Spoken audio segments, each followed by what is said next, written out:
So first I want to check my sound. So I'll repeat what I just said. Welcome to the Home Healers webinar, September 8th, 2020 edition. And I need people to type in yes if they can hear me. Just type yes. Okay, wonderful. Oh, no picture yet. Okay, we're working on picture. Let me know when you get picture. Let's see, what do we have to do to get picture? Let's do this. All right, so let me know when you see a picture. Oh, I know, the camera's not on. So there you go, right there. Let's see, how do I get a camera working? Nope, let's try this. No, not there. How about there? Oh, there it is.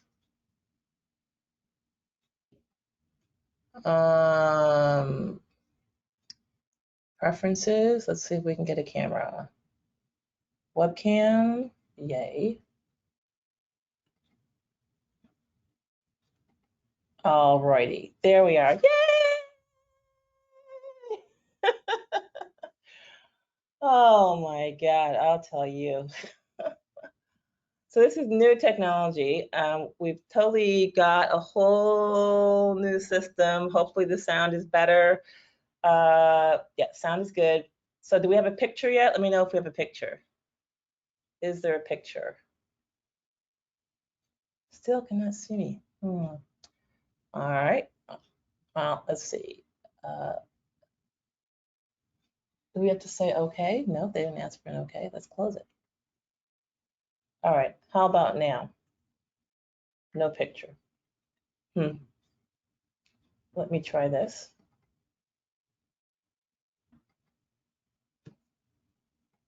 How about that? Yeah. It's showing me a picture. Wonderful. Whew. Okay, so I'd like to welcome everyone to the Home Healers webinar. And today is a really exciting, I think, kind of teaching lesson, because the purpose of this course is to help each and every one of you acquire the skill set of being a healer, really healing people and getting results.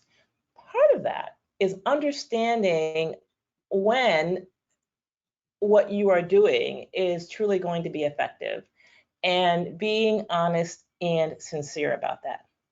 So what I'm going to show you today is fake information from a certified doctor. So fake medicine from a real doctor. And what I want you to put in your mind as we talk is that this is totally typical.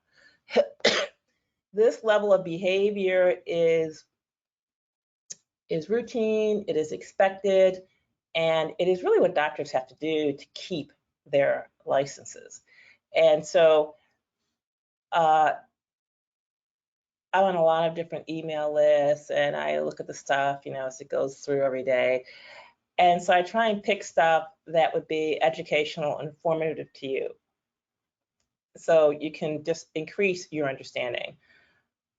So here we are. Let me move this to the forefront and see if I can, you know what, I'm going to move this over here, and then I'll share this screen with you. Okay, where did it go?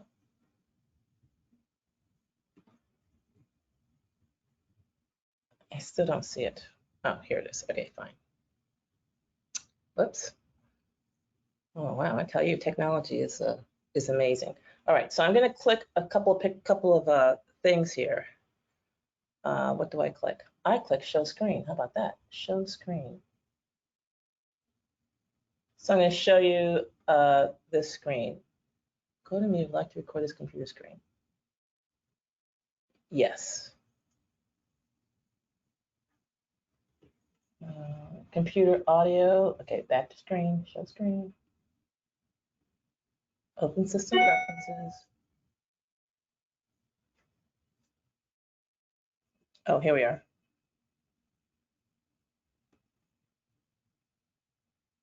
GoToMeeting will not be able to record the contents of your screen until it is quit. Oh.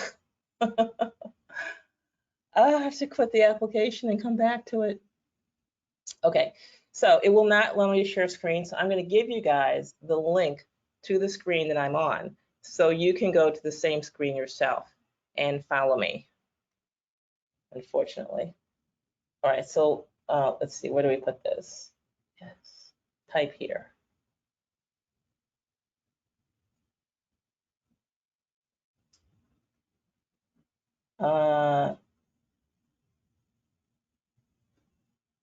There we go. Okay, so this is to help people follow along. All right, did you guys get the link? Everyone got the link? It should have gone to everybody.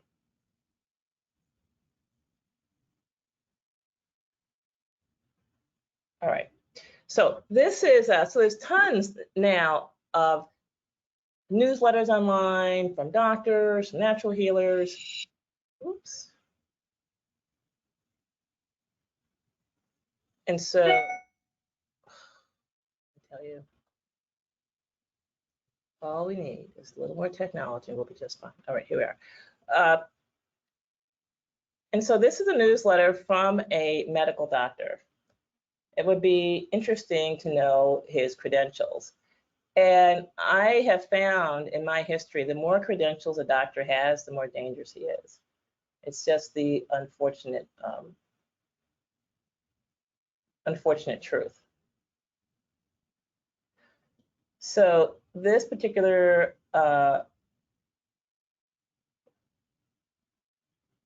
individual is not just a doctor. Oh no, he graduated from Harvard undergrad. Here we are, just like I did, Harvard University. Then he went to Baylor University College of Medicine, where he got a medical degree. Didn't stop there though. Then he became board certified in allergy and immunology. Now, it's important to understand, as you go through medical school, you realize how dangerous medicine is, how it kills so many people. And by the time medical students get to their third year, they're just pulling their hair out, trying to figure out what kind of doctor they can be to kill the smallest number of people. Okay, so you can see this guy went through that mental process. And so first he got board certified, we don't know the order, in 4 areas, allergy and immunology. So allergy and immunology, basically you're taking care of healthy people, they're not going to die, and you can't really kill them. So allergy and immunology. Then there's pediatrics. You're talking about young kids, they're all going to get better no matter what you do. And then pediatric allergy, even better because the parents are willing to shower any amount of money to get the kid to stop sniffling. And then he did sports medicine. Again, sports medicine, what do you have? Young, healthy people engaged in sports who sprain their ankle or knee. That's pretty much the size of it. So you can see that this guy, he went to Harvard, graduated, probably with honors, went on to medical school. Baylor Medical School is a wonderful medical school. And you can see, just by what he specialized in, that he was really trying to avoid harming or hurting people, but at the same time, deeply believed in the medicine he had learned. Okay, so sports medicine, he also, like I said, got board certified in. That board is erased. It's no longer a board to get certified in. And I have to say, myself, I did consider getting board certified in that particular specialty back when I was making that decision. Now, I did his residency at various places, and this is also instructional, Massachusetts General Hospital, and fellowship at Johns Hopkins. If you'll recall, in our present situation, Johns Hopkins is the keeper of the numbers, constantly doctoring the numbers, and constantly giving us more and more oppressive measures that we can take. So it helps to understand the background of the person writing whatever. Okay, so this is, where is the link? Okay, so we will send it again. Send to all. All right, got the link? Okay, fine. Okay, so it's important to understand where this article is coming from. So this article is coming from somebody who is a medical doctor, went to medical school, board certified, numerous specialties, And he has probably been, if we do the math, got out of medical school at age 26. And each one of these board certifications required at least 2 years of additional training. It's 26, 29, 32, 35, 37. All right. So this is someone who didn't have a responsible job, as we call it, until age 37. All right, not a problem. But again, just understanding what you're dealing with here. And so this is Dr. Mirkin, M-I-R-K-I-N, drmirkin.com.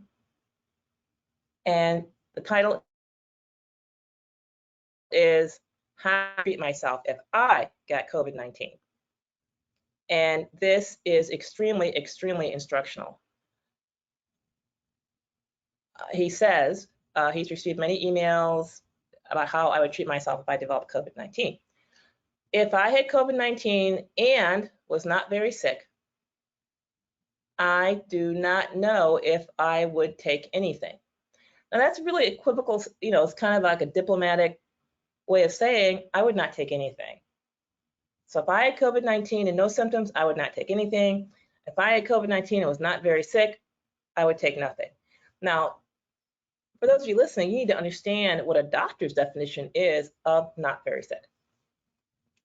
Not very sick means you're sick enough to miss 1 day of work.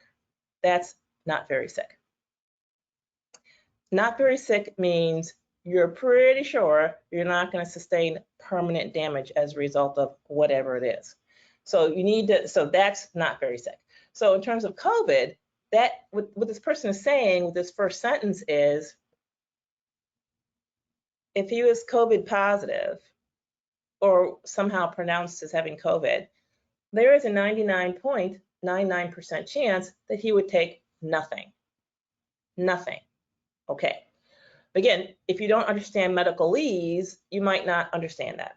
So then it goes on to say, today, and this is August 29th that he wrote this, there are no drugs or treatments proven to prevent or cure COVID-19.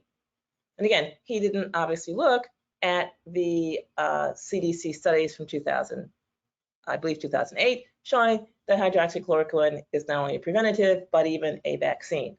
But so what we know from this statement on his part is that he is simply looking at the present medical literature and not looking too deep. So let's go further. They haven't licensed or approved anything, but has allowed emergency use for some treatments.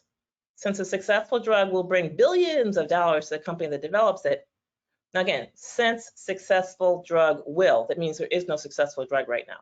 You have to be very cautious about many of the press releases put out by companies racing to find treatments. So again, we have this medicalese euphemisms that doctors, they talk this language throughout medical school, and so we doctors are desensitized to it like a fish to water. You tell the fish there's water everywhere, it's like, what do you mean? Everything's normal. So you have to be very cautious about many of the press releases. That means you can't believe the press releases. But he's not going to put it that bluntly because he's got a license he's trying to keep. By companies racing to find treatments. If I had only mild symptoms, again, mild symptoms also includes no symptoms. And so in the COVID positive universe, 99.9% of people are going to have mild symptoms or less. I would probably just take it easy and not take any drugs. So he said it again, very politely, as I would with the flu or a bad cold. Now, again, use the word a bad cold. Again, to let people know, please panic, bad cold. And so, of course, in my mind, there's no such thing as a bad cold. It's either a cold or it's not a cold. Cold is a cold. A cold is something you get and you survive it. So there's no such thing as a bad cold. I don't even know what that is. A cold basically means you have symptoms and they go away. Okay. However, so even though he would take it easy, he would not take any drugs, new studies are being reported every day. So my opinion may change at any time. people with heart disease, lung disease, diabetes, autoimmune disease, cancer, or just plain fat, and those over 65 are at increased risk for complications. So their doctors might choose to prescribe some of the treatments listed below. So he starts off letting you know that he, 99.9% chance, would not take any therapy. But you should take whatever your doctor recommends. Okay, but what are these treatments? And so he spends basically one paragraph talking about that, and then really about 20 paragraphs talking about other stuff. We'll see what the other stuff is.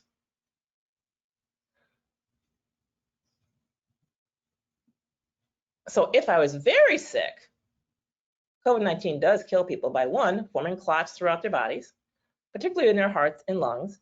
Now, you've taken this course, so you know what that is, right? Forming clots is simply dehydration. So in other words, a person was dehydrated when they got sick and they stayed dehydrated. There's your forming clots right there, number one. And if you really want to gild the lily and do something about it, you can take some cayenne pepper and vinegar. It'll dissolve any clots. Number two, creating a cytokine storm. That's an overactive immune system that uses the same cells and proteins that kill germs to turn around and attack the person's own body. Stop right there. So we know the cytokine storm is a side effect of vaccination. So if you don't want to die from COVID-19 via cytokine storm, don't get the vaccine. They've documented that flu shot vaccine will cause a cytokine storm, and those people will die. And then you can see obviously clearly the elderly tend to get their flu shots more so than the rest of the population. Then the treatment for very sick COVID-19 patients should include drugs to dampen down an overactive immune system and possibly drugs to prevent clots. If I was very sick with COVID-19, I would probably request, and he literally has a laundry list, and let's go down this laundry list and understand what is what's on his laundry list. Number one, vasoactive intestinal peptide, polypeptide, VIP, brand name Evipatidil. So the FDA and NIH have fast-tracked an old drug. Again, alarm, alarm, alarm here. So what's happening is we have old drugs. Why would they fast-track it? It failed to receive approval in the past. Why did it fail to receive approval? It failed to receive approval because A, it was too dangerous, and B, it was not effective. And so what we have here is literally a gold rush of drug companies pulling stuff off the shelf that was ineffective or too dangerous for some other application, or to get approval in the past, and saying to the FDA, hey, quick, approve this because, you know, we've got the pandemic, the country is shut down, and this drug could be the drug that allows the economy to get back to work.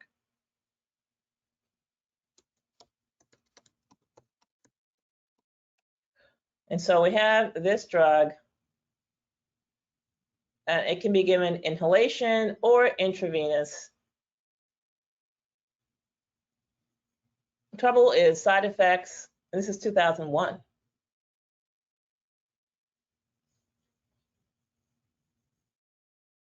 Side effects and cumbersome route of administration.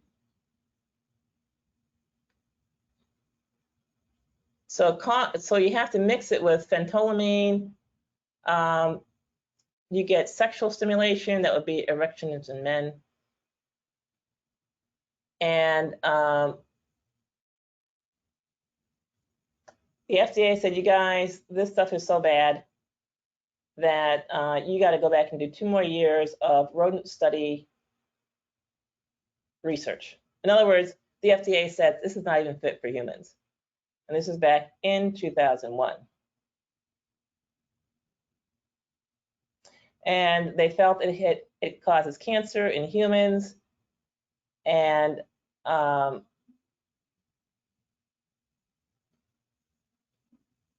they're trying to get it approved, and things are just not going well there. And let's see what year this is. 2001. So here we are, 19 years in the future. This drug company has sunk millions into this drug and they can't sell it. And so now we've got a pandemic and let's hurry up, put it on the shelves. It's been around for more than 20 years, appears to be safe, not too expensive, and it may be effective. In other words, it may and it may not. In treating COVID-19 related deaths, usually caused by lung failure, and more than 100 studies over more than 20 years have shown it's safe for humans suffering from lung disease like sarcoidosis, pulmonary fibrosis, asthma, and pulmonary hypertension. Patients who survived being on ventilators have had much higher levels of VIP in their blood than those who died. And this peptide dampens down inflammation and overactive immune system called cytokine storm, and has caused critically ill patients to gain 1, rapid clearing of pneumonia, 2, marked improvement in blood oxygen sat, and 3, a more than 50% decrease in laboratory test markers of inflammation. Now, what's conspicuously absent here is this drug has not decreased death. It's decreased all kinds of chemical markers. Yay! But no one lived a minute longer because the drug was administered. And again, why did they administer this drug? Because they did blood tests on people who survived, only to find they had this type of compound in their blood naturally produced by their bodies. So they make some in the laboratory, they administer it. It helps with markers, but it doesn't help anyone live longer. Okay. Dexamethasone or other corticosteroids or other human immune suppressants. Now, all you have to do about this one is just like think. People with weak immune systems, the elderly in nursing homes are the ones who are dying. So you want to make the immune system weaker to help them live? So the logic here is already going in seriously the wrong direction. So data show that these drugs can help to stop the body from attacking itself, cytokine storm. So patients who are close to dying can recover. They help to shut down an overactive immune system, but can harm you if they dampen your immune system too much and allow the virus to spread further throughout your body. Again, dexamethasone, other corticosteroids or immunosuppressants, no evidence of increasing survival. So they can help and they can harm. But again, no evidence of decreasing death rate. Remdesivir drug has been reported to prevent viruses from reproducing in humans. One study showed remdesivir shortened hospital stays from 15 to 11 days in the very sick.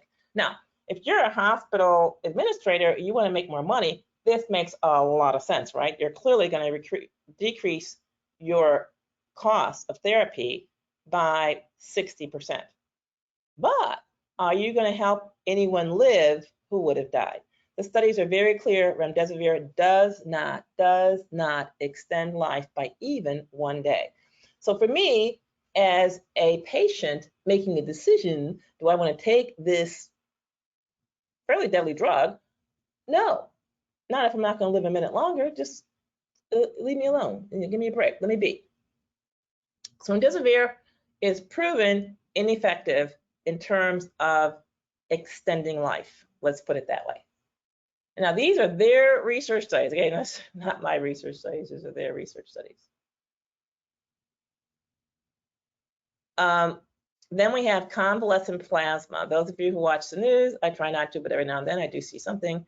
The president has declared we have effective therapy, convalescent plasma. Therefore, there is no need for isolation, social distancing. We can open back up the economy because if you get sick, we've got therapy.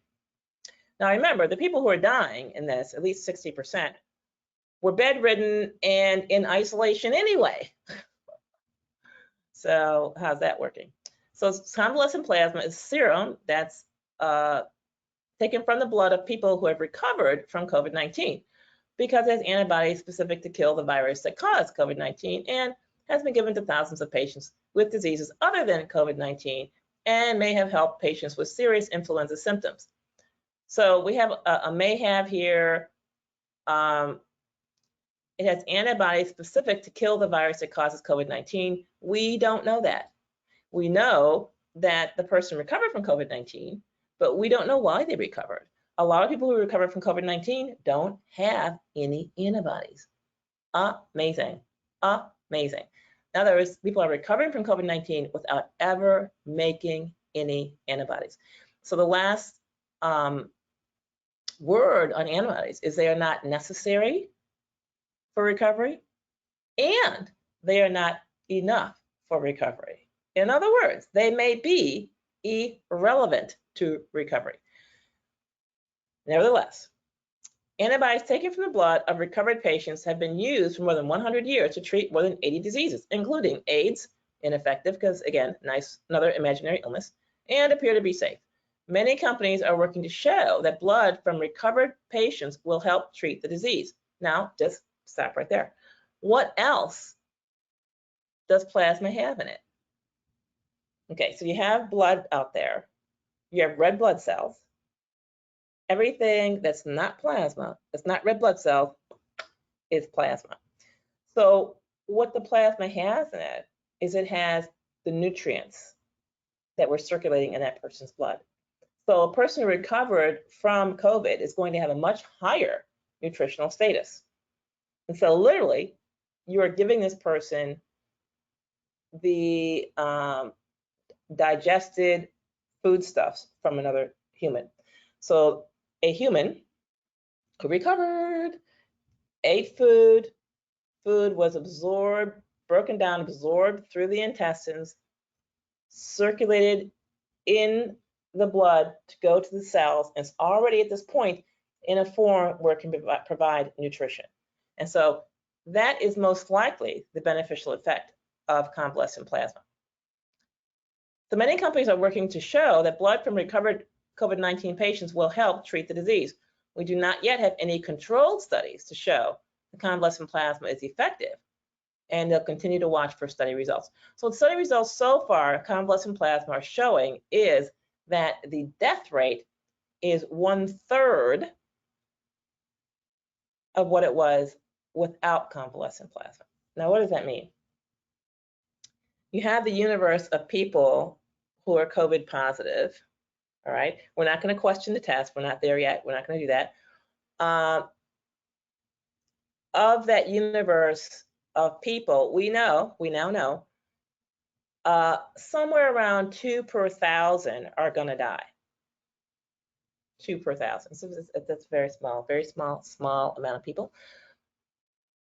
1/3 of those, 2/3 of a person, would live if all 1,000 get treated with plasma, or if the ones who are going to die, the ones maybe symptomatic, are treated with the plasma. So with the present situation, the people who die come exclusively from the symptomatic group. No one just drops dead of COVID without symptoms. So if you're only going to treat the symptomatic people, well, now you have a much smaller treatment group of 1%, whereas for the vaccine, you have a huge treatment group of 100%. So that's convalescent plasma story. Then there's interferon. Now, interferon is exactly what the name sounds like. It interferes with your body's biological abilities. There is some interferon produced by your body, but again, increasing that amount is not always a good thing.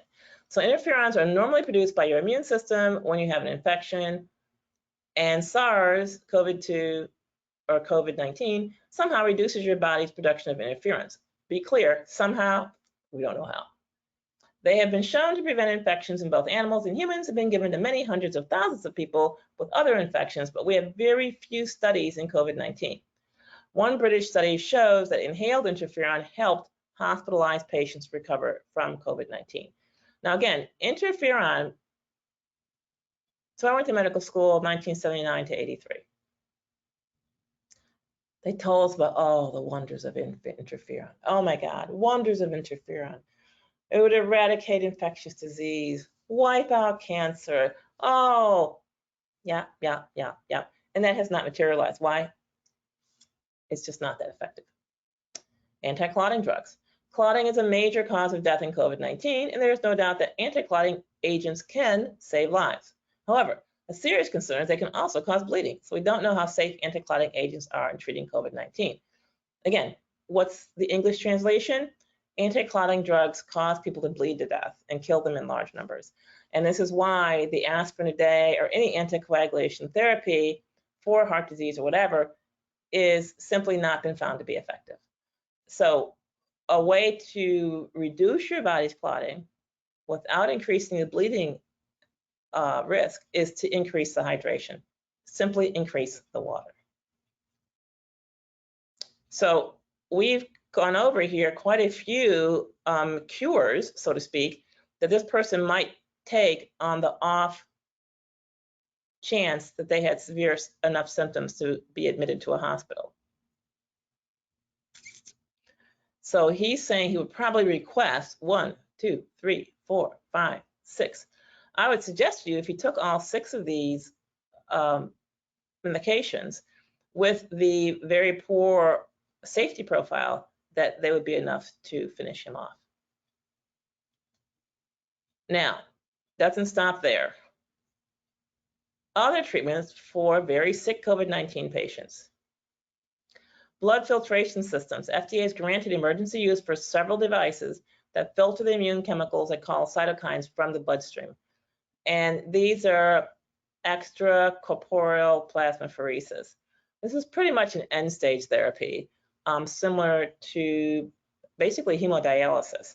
So you hook the person, you put a dagger into a very large blood vessel, pour the blood out of the body, circulate it through a series of filters, and then return the cleaned blood to the body.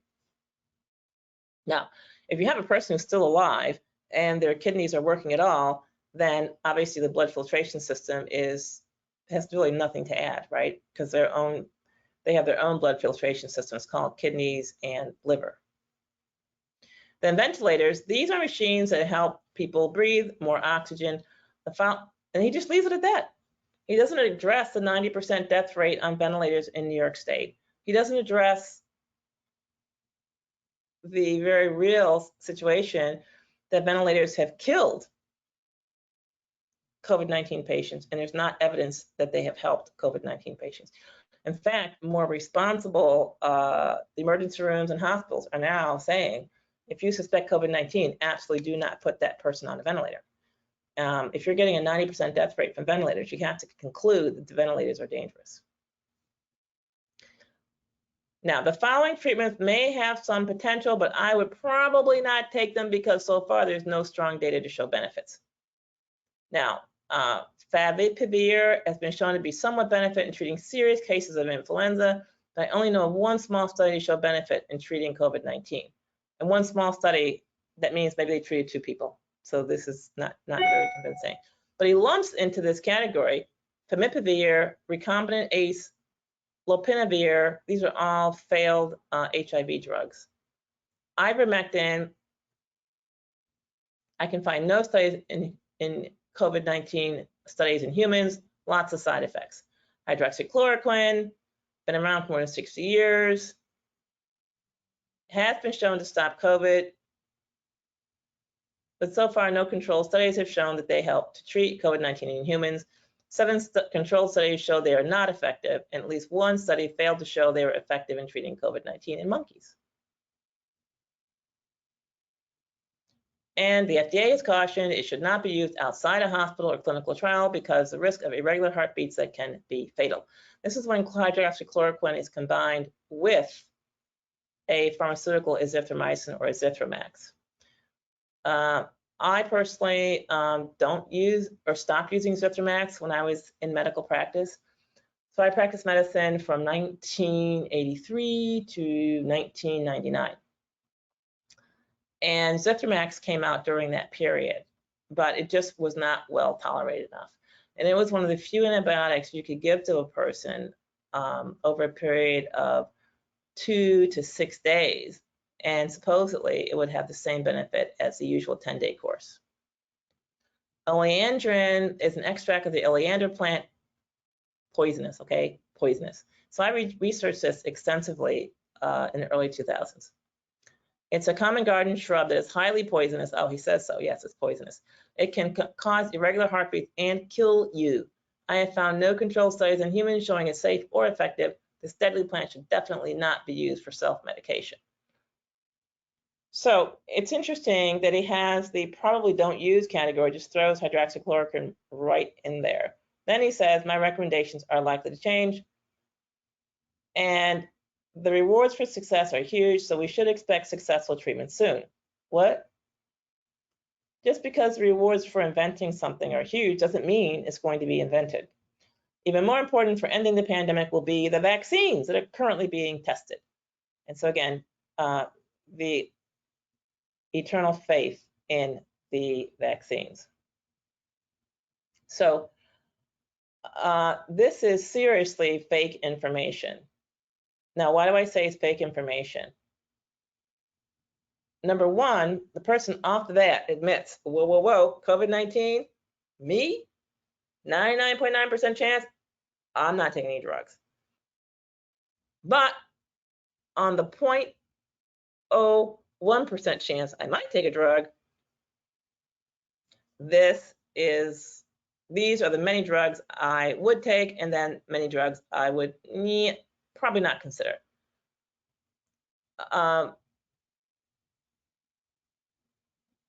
So this is a kind of like double speak, double talk.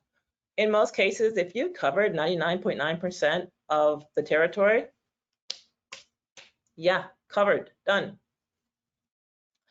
Now, the latest thing that came out is that 6% of those labeled as COVID deaths possibly died because of COVID, possibly. Now, I say possibly because they may have been relabeled opioid deaths. People have no pre-existing condition. They went out, took some drugs, dropped dead because of the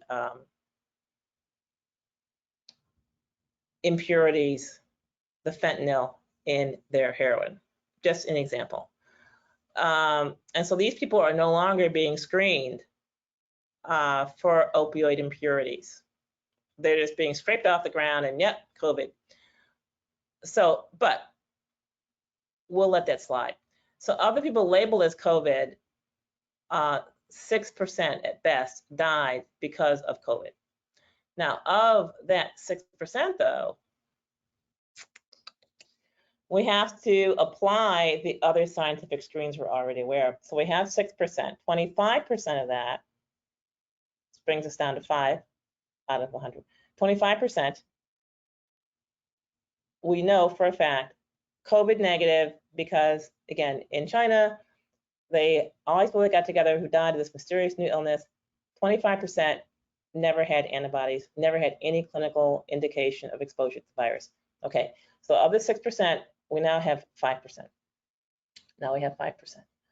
Of the 5%, let's just, for the sake of discussion, agree they were COVID positive. We know for a fact, this is the admission by the FDA, by municipalities giving the test, there's only a 50% chance that the test accurately reflected the person was exposed to the virus. So really what we have then is a 2.5% of the 169,000 who were said to have died of COVID actually died of COVID. So we can do that math real easy. So 169,000 times 0.025. So at best, 4,225 people have died of COVID, of this virus, over a period of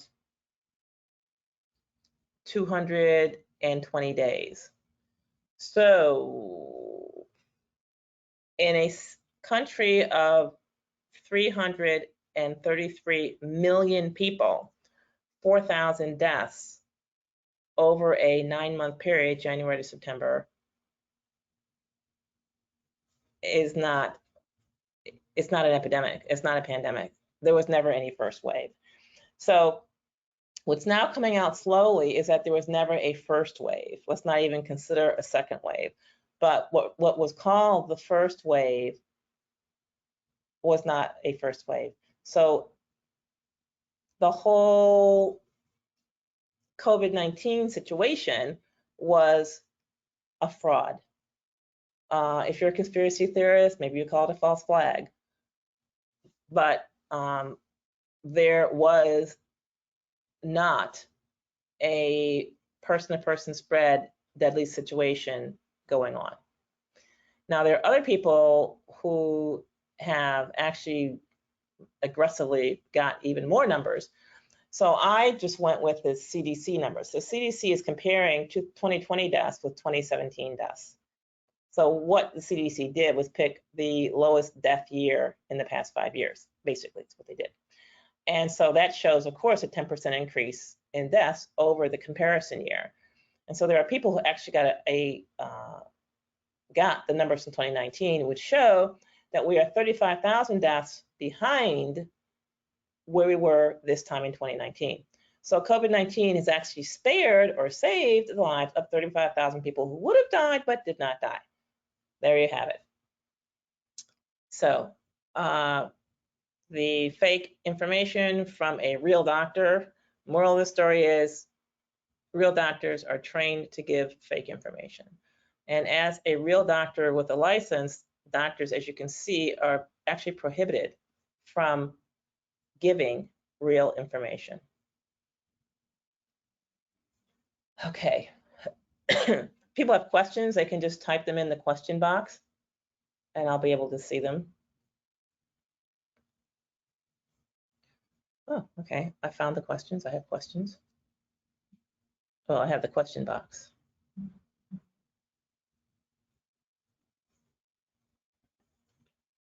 All right, I'm gonna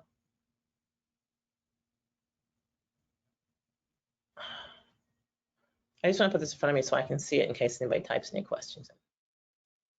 Okay, here we are. Okay. Why would someone in the CDC acknowledge only 6% were COVID and then it is retracted? Oh, was it retracted? I didn't get that part. Why does this happen? How do you see this unfold from here? So the CDC is basically a political body. And so the CDC, what's happened is whoever got the whole COVID thing started, they did so they could rob all the pension fund money, which they did do. They were successful. They did it. They crashed the stock market and took all the pension fund money and robbed the stock market. Yay, done. They wanted to pass a bunch of laws to control behavior of people and reduce free movement of people. Yay, done. They wanted to destroy all of the businesses that are offline or small businesses so that super monopolies could be created. Yes, done. And so really their goals have been accomplished. And so they're like, okay, fine, we're ready. Open up the economy, let people get back to work, accumulate more wealth, and then we'll arrange another crash down the road a bit and rob them again. So that's basically how things go. And so the people who have benefited from the situation and how it's managed feel that they've pretty much maximized and optimized their profit situation. So it's time to open back up. That's basically it. I mean, that's basically the situation. And so what happened when they released this information via the CDC, people got upset. People must have really gotten upset. And so they said, okay, let's retract this. Let's retract this. And so now they're trying to find a way to get everyone back to work, to get people producing so they can build up resources, equity, value, whatever you want to call it, and then bam, rob them again. But you can't rob a bunch of folks who won't even work, right? So there's a problem. Okay.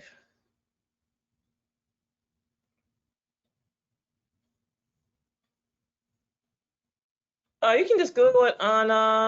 Let me give you one. It's all over the internet. It's OK News. It came from the CDC, so it's good to go. They're not censoring it. So 94% of COVID positive. Let's see what they had to say. Yeah, here it is. 94% of COVID-19 positive patients died due to comorbidities. And people are just losing they're just losing it. They're just absolutely losing it. They're so upset over this. Remember, you heard it here first. As soon as it broke, I told you, I called BS on it. Why? Because I'm a genius? No, because I went to medical school and I've been the victim of these deceptions for many years, unfortunately. I wish I could sit here and tell you that, oh yeah, you know, I'm a genius. No, that's not what happened. What really happened was, okay, this is business line. Yeah, this is a business line, just some, you know, miscellaneous publication. You can start with this. Again, I really, people's level of belief in the system is so deep that I take great pains to confine myself to only using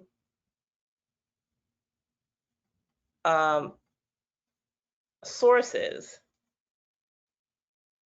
that are totally ordinary, say send, and totally available to all. Did you guys get it? I'm clicking send and I don't know if it's sending, so please let me know if it's sending, if you got it. I can't get it to go. Didn't get it, okay. Yeah, well, let's see if we can put it someplace else.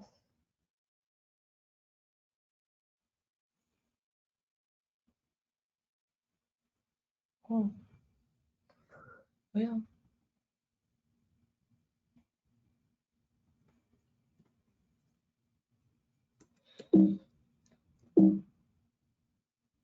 what are they trying to tell me here?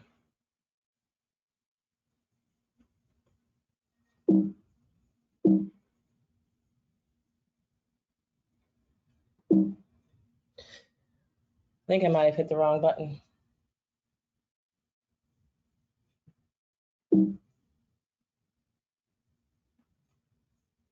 Oh, cancel. All right, are we back?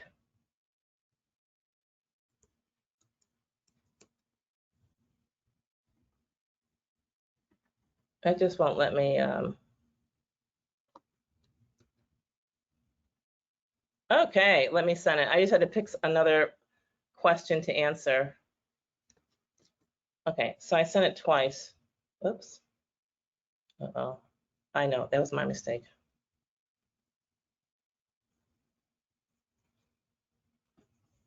Perfect. Okay, you guys got it? Yep, got it. Okay, good. Okay, so it's all over the internet now. Everyone's just like, what? Are you serious? And so, you know, a lot of people talk about the 1%, the 1%. So 1% in the United States is anyone earning over $500,000 a year. Well, maybe 300,000. So many of these people have been seriously wiped out. Many of them had little medium-sized businesses with revenues of $1 to $10 million a year. Totally destroyed, wiped out. And so these people are very, very distraught, really distraught. A lot of people think that the 1% are in charge of something. Not really. The 1% actually are a problem because really there's only not even 1 in a million Americans who has their hands on the lever of power. So in other words, fewer than 333 people are controlling the whole United States. So the rest of the 1%, which would be the 3.6 million people, are in the way. They need to bust those people down to poverty so they don't have the ability to spend money and be independent of the government. So that's the real fight that's going on. And so by getting people to turn against the so-called 1%, it turns out the 1% are the only thing standing, not the only thing, but one of the more main things standing between the poor and total tyranny. And so people don't understand this. Well, for example, let's just take New York City, for example. Not now, but let's turn back the clock maybe 2 or 3 years. Well, maybe 10 years. The people who are the so-called 1% who are living there, they are the ones who gave the money to create the theaters, to create the arts, to create different parks, and really the whole ambiance that made New York with government money, because the government's not going to decide that we need this beautiful museum here. All of that is pretty much dependent on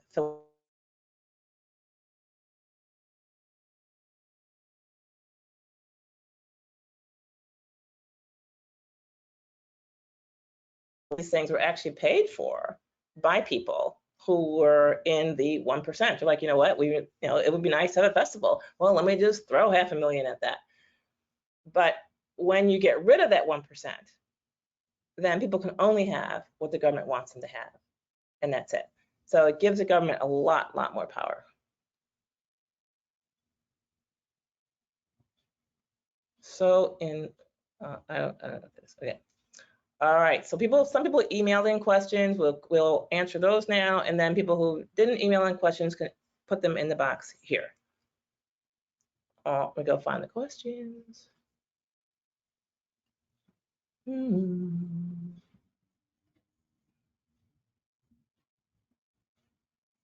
Okay. Okay. So I've heard that there is increased autism risk for babies if the father is over 40 when the baby is conceived. That is true. Is there any truth to this? All right, let's just put it out there. Do what you want with it. Ladies, if you want to have a baby, don't have a father over 40. The kid's going to be, I won't say it's going to be an idiot, but an idiot. Now, there's an issue here with the definition of autism, okay? The definition of autism is constantly changing. Even the term, I think, should be just thrown in the trash can. We should call autism what it is, mental retardation. So the development of this kid's mind has been retarded, has been delayed, has been thrown back. And so men over 40, their children have increased mental retardation and feebleness, and they have, what can I say, lower intelligence, more birth defects, Down syndrome, for example. It's not the mother's age. They now found out, oops, it's the father's age. But they don't want this to get out there because these older guys wouldn't be able to get a younger girl if these younger ladies knew that this guy, 45, 50, 55 years old, no matter how much money he has, he's going to give her a kid that's an idiot. And so you have to do a different gold digger calculation there when you realize you're going to get defective kids from this guy. And sperm banks don't even take donors after age 25. Sometimes some will go up to 30. But yeah, sperm quality is a huge issue in men over 40 for sure. And if you're a lady and all you want is a healthy kid, stay clear of guys over 40.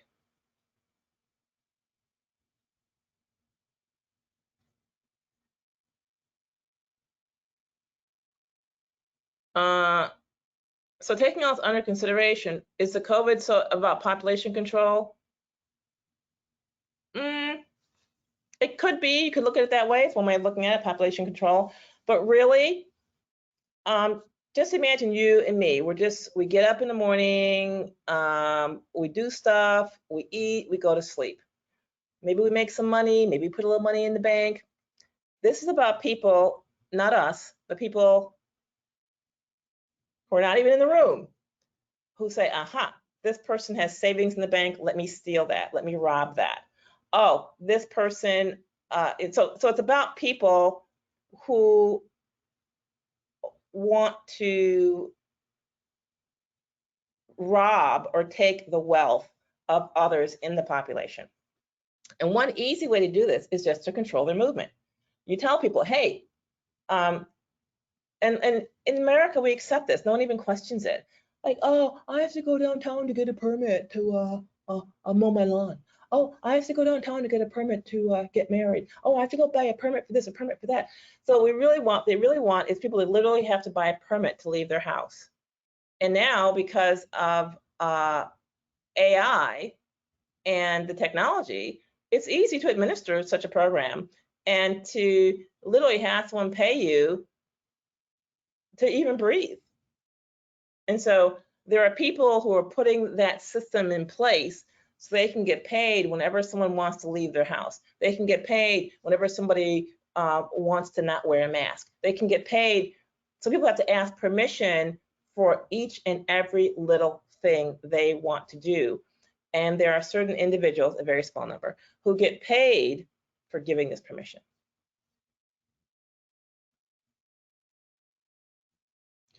Anthony says, can a guy over 40 do anything about this? I don't understand. So Anthony, what you're asking me is, can a guy over 40 improve the quality of his semen? Is that right?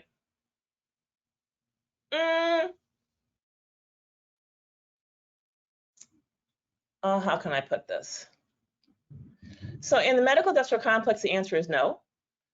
To my observation, I've actually even worked with guys who couldn't get their girlfriend or wife pregnant, and they were the guys, 40-ish or more. Yeah, eat ultra high cholesterol foods like brain, liver, and testicles, and stay very well hydrated, eat lots of vegetables, and make sure you poop a lot.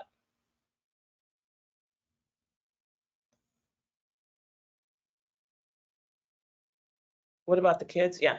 So they'll get you better kids, and everything is it's a numbers game, right? So let's say you want to have 5 healthy kids. If you get started at age 18, having your kids, and you have all your kids by the time you're 30, pretty good chance you're gonna have 5 healthy kids. If you start at 40, you might need to have 8 kids to get 5 healthy ones. I think that's a better way to look at it.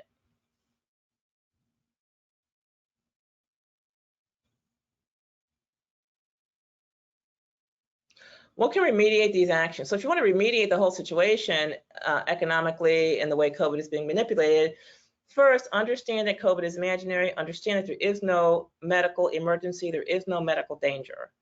That's the thing to understand. Okay. But also understand your neighbor is not your enemy. That's not your problem. Understand the 1% are not your problem. They are not your problem. And focus more on yourself and what you can do. And it turns out there's actually a lot you can do. And if you can just start by not believing anything about the COVID narrative. In other words, the virus does not exist. Social distancing, not necessary. Mask, not necessary. Hand washing, not necessary. At least that. Curfew, not necessary. So you need to not believe anything that you are told about either A, the existence of the virus, or B, mitigating it. That's the first step. The second step is to ask yourself, okay, if that is the case, if there is no virus, none of this, none of that, whatever, then how should I proceed with my life? And then proceed with your life.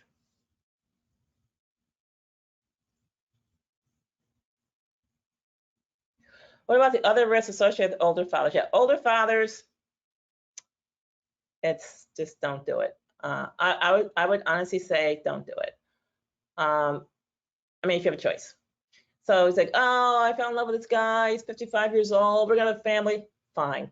Use donor semen and match the donor for, all you have to match the donor for, believe it or not, is height, weight, complexion, and if you're white, then maybe eye color and hair color. That's it.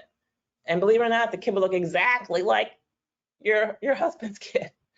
They're shocked about how few things you have to actually match to get a offspring that looks like the legal father. So very, very interesting. Okay. Yeah. Denise says, do you have a recipe for energy drink that can be taken daily and is not challenging to the adrenals? So Denise, you got you're on the wrong path. So people have different barriers to energy. So let's say you have a car. There's reasons why your car could sputter, right? Maybe your car is sputtering because it's out of gas, in which case you put more gas in the tank. Answer your question, that would mean you'd eat more high cholesterol foods like liver, for example. And that would be bango, that would be an energy drink. So if you want to puree your liver and have that for breakfast in a liquid form, fine. But wait a minute, maybe your car is not sputtering because maybe you got a full gas tank and still sputtering. You might have a dirty oil filter, in which case you need to poop 3 times a day. And so if the dirty oil filter is your problem, then having a full gas tank is not going to get you up the hill. So does that help answer your question? And then as a human, if you're dehydrated, forget it, all bets are off. You're not having any energy.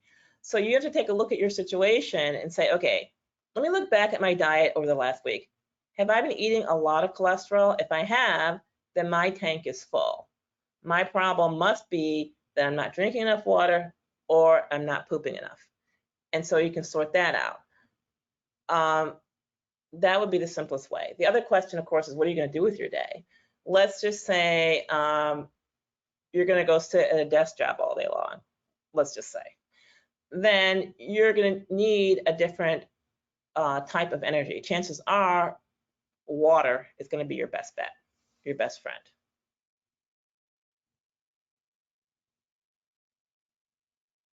Yeah, so the energy drinks that are challenging to the adrenals get the adrenals to suck up more gas out of that tank and deplete the already low cholesterol reserves. So if you have a high cholesterol diet, then you can drink a caffeine drink and it's going to draw on the cholesterol that you put there. And it's not going to crash your adrenal glands. So you can actually coordinate the two. All right, I cooked pig's feet in the pressure cooker for 2 hours with bay leaves, garlic, and lots of spice. Is it good to eat the broth or should the broth be thrown away? Oh, no! Eat the broth, eat the broth, eat the skin, eat the fat, suck the bones, everything. The whole ball of wax. So you put the broth over some rice.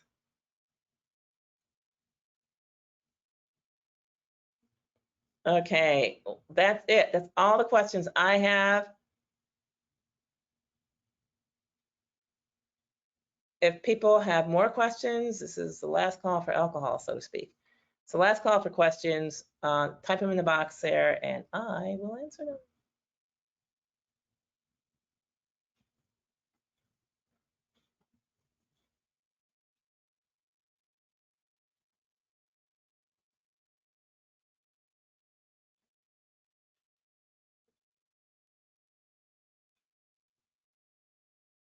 Okay, all right, that's it. We'll see you guys in 2 more weeks. Go out there and heal the world.